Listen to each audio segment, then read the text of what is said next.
নমস্কার বন্ধুরা, গৃহিণীর রান্নাঘরে আপনাদের স্বাগত। আজ আলুর দমের রেসিপি নিয়ে এসেছি। এই আলুর দম বানানোর জন্য প্রথমে একটা মশলা তৈরি করে নেব। একটা বড় সাইজের টমেটো, 4টে কাঁচা লঙ্কা, 2 কোয়া রসুন আর আদাকে মিক্সিতে বেটে নেব। দেখুন বেটে নেওয়া হয়ে গেছে। এবার এই বাটা মশলার মধ্যে মেশাবো জিরে গুঁড়ো 1.5 চা চামচ, ধনে গুঁড়ো 1/2 চা চামচ, ভালো করে একটু গুলে নিয়ে 1 চা চামচ হলুদ গুঁড়ো মিশিয়ে নেব। আমি এখানে শুকনো লঙ্কার গুঁড়ো মেশাবো না, তাই দিলাম না। আপনারা শুকনো লঙ্কার গুঁড়ো দিতে চাইলে এই সময় পরিমাণ মতো শুকনো লঙ্কার গুঁড়ো মিশিয়ে নেবেন। আমি ছোট সাইজের আলু নিয়েছি।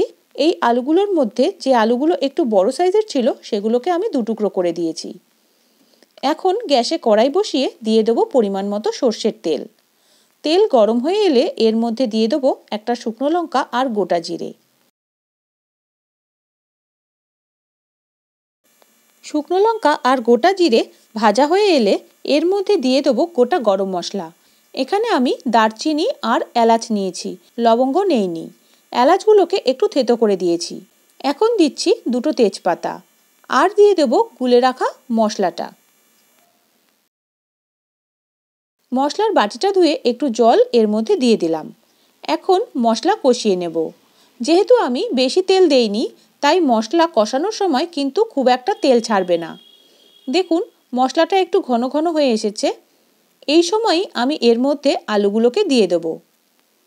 এখন গ্যাসের আঁচ হালকা রেখে আলুগুলোর গায়ে ভালো মতো মশলা মাখিয়ে নেব। দিয়ে দেব পরিমাণ মতো নুন। আলুগুলোকে মশলার সাথে কিছুক্ষণ এইভাবেই নাড়াচাড়া করে নেব। এই সময় কিন্তু গ্যাসের আঁচ একদম বাড়ানো যাবে না, তাহলে পুড়ে যাবে। এখন দিয়ে দেব পরিমাণ মতো গরম জল, কারণ গরম জল দিলে রান্নার স্বাদ কিন্তু বেশ ভালো হয়। ভালো করে নেড়েচেড়ে দেব আর কড়াইয়ের গায়ে যে মশলাগুলো লেগে আছে সেগুলোকে খুন্তি দিয়ে কাচিয়ে নেব।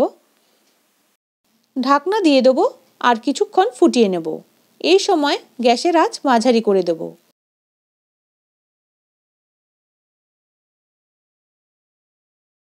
মাঝারি আঁচে কিছুক্ষণ ফুটিয়ে নেওয়া হয়ে গেছে।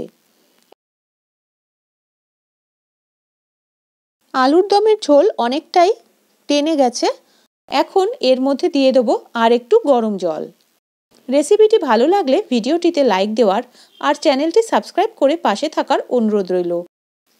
ভালো করে নেড়েচেড়ে এর মধ্যে দিয়ে দেবো পরিমাণ মতো চিনি। সবশেষে মেশাবো লেবুর রস, খুব বেশি পরিমাণে নয়, এই 1 টেবিল চামচের মতো।